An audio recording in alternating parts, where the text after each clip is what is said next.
Fala aí, rapaziada, beleza? Mais um vídeo pra vocês aí, ó. Esse vídeo aqui eu vou mostrar pra vocês como identificar um barulho no motor de forma muito rápida e simples. Você vai pegar e vai precisar do seguinte: de uma chave de fenda ou uma Phillips, uma chavinha dessa aqui, ó.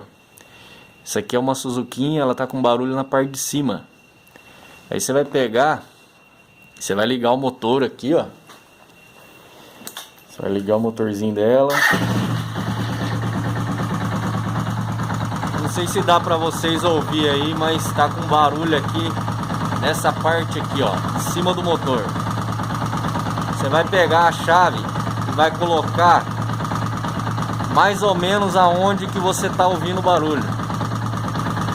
Aí você vai colocar o seu ouvido aqui na ponta.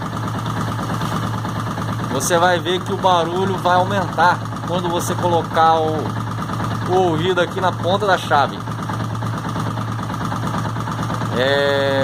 Ele fica mais específico. Ó, provavelmente seja uma válvula, um comando. Daqui de cima tá fazendo esse barulho. Você consegue diagnosticar, ó. Você põe a chave, põe o ouvido aqui na ponta, e você vai ver que o barulho do motor vai passar pela chave e você vai escutar mais nitidamente aqui, ó, mais específico na ponta. Uma dica aqui para vocês aí, ó.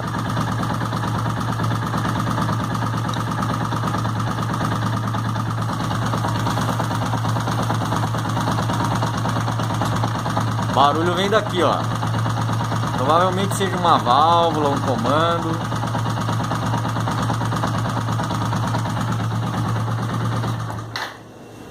Aí vocês identificando o barulho, você pode chegar no mecânico, falar para ele mais ou menos da onde já tá vindo, entendeu? Você põe a chave de fenda, uma Phillips, uma chave de fenda ou uma Phillips, se tiver, põe um ouvido aqui, você vai ver que o barulho vai passar pela chave e vai ficar mais específico. Beleza, rapaziada? É isso aí, espero que goste da dica. Deixe o seu like, se inscreva no canal e comenta aí embaixo aí qualquer dúvida aí que eu respondo. Beleza? Tamo junto, é nóis!